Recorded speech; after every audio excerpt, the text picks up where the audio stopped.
آل town committee employees union کے تحت town committee رانی پور کے ملازمین نے ٹاؤن کمیٹی رانی پور کے ٹاؤن آفیسر پریل شہانی کی جانب سے ملازمین کی تنخواہوں میں مسلسل کٹوتی کرنے اور بجٹ میں اعلان کردہ 15% تنخواہوں اور پینشن میں اضافے کو بھی اوزٹی گرانٹ میں اضافے کے باوجود ادائیگی نہ کرنے کے خلاف احتجاجی کیمپ لگا کر زبردست احتجاج شروع کر دیا ہے۔ ٹاؤن آفیسر پریل شہانی اور اکاؤنٹ کلرک کامران راجپر نے احتجاجی ملازمین کو سنگین نتائج کی دھمکیاں بھی دے ڈالی اور رات گئے کیمپ اکھاڑ دیا، جس پر مظاہرین نے دوبارہ کیمپ لگا کر احتجاج شروع کر دیا۔ اس موقع پر مظاہرین نے all Pakistan local government workers federation کے صوبائی صدر سید ذوالفقار شاہ سے رابطہ کر کے انہیں مکمل صورتحال سے آگاہ کیا، جس پر انہوں نے مظاہرین کو یقین دلایا کہ ان کی آواز سیکرٹری لوکل گورنمنٹ تک پہنچائی جائے گی اور زیادتیوں کا ازالہ کروایا جائے گا۔ واضح رہے کہ سندھ حکومت واضح طور پر احکامات جاری کرتی آ رہی ہے۔ ایک تو اوزٹی میں انہوں نے اضافہ کیا اور دوسرے وہ کہہ چکے ہیں کہ نہ تنخواہوں کی کٹوتی ہوگی اور نہ تنخواہ کاٹی جا سکتی ہے اور نہ روکی جا سکتی ہے۔ اس کے لیے لیٹر بھی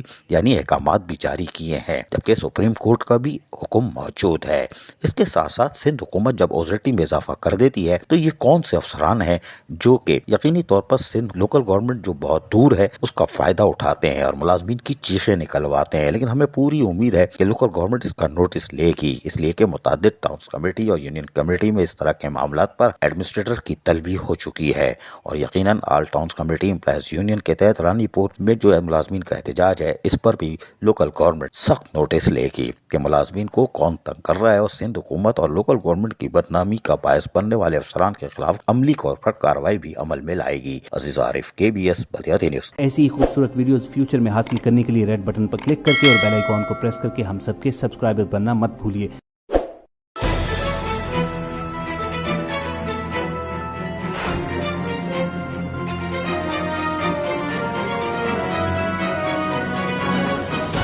KBS بلدیاتی نیوز۔